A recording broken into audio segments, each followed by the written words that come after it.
वक्फ का कानून बनाया गया, किसको नुकसान हो रहा है, किसकी मस्जिदों को, दरगाहों को, खानकाहों को छीना जा सकता है।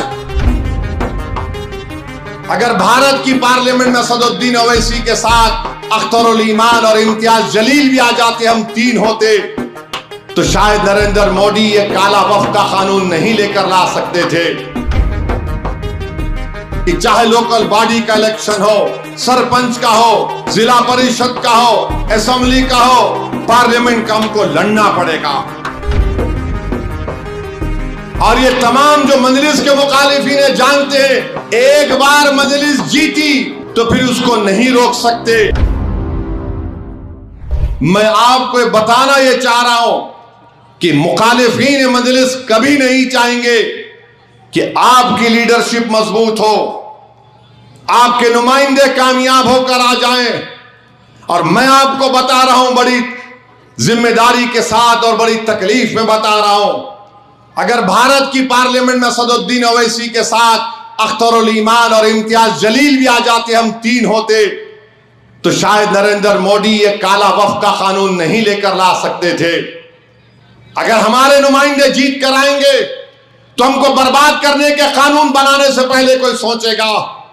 वक्फ का कानून बनाया गया, किसको नुकसान हो रहा है, किसकी मस्जिदों को, दरगाहों को, खानकाहों को छीना जा सकता है।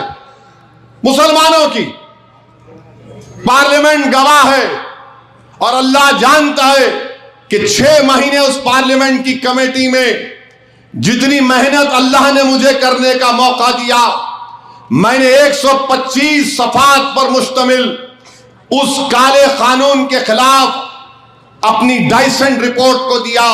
44 तरमीमात को भारत की आईन का सुप्रीम कोर्ट के हवाला देकर उसकी धज्जियां उड़ाकर कहा कि कानून संविधान के खिलाफ है, ये वक्त बचाने के लिए नहीं लाया जा रहा है, मुसलमानों की मसाजिद को छीनने के लिए बनाया जा रहा है। मेरे अजीज दोस्तों और बुजुर्गों, इसीलिए हम आपसे कह रहे हैं कि चाहे लोकल बॉडी का इलेक्शन हो, सरपंच का हो, जिला परिषद का हो, असेंबली का हो, पार्लियामेंट का हमको लड़ना पड़ेगा। और अगर हम नहीं लड़ेंगे तो फिर हम जीतेंगे कैसे? आज नहीं जीते कल जीतेंगे। सालारे मिल्लत अल्लाह उनकी मग़फ़िरत करे, पहला पार्लियामेंट का इलेक्शन कितने वोट से जीते थे सालार? मालूम आपको कितने वोट से जीते थे? 1984 का पहला पार्लियामेंट इलेक्शन मेरे ख्याल शायद 5 या 10 हजार वोट से जीते थे। और ये तमाम जो मजलिस के मुखालिफिन जानते हैं, एक बार मजलिस जीती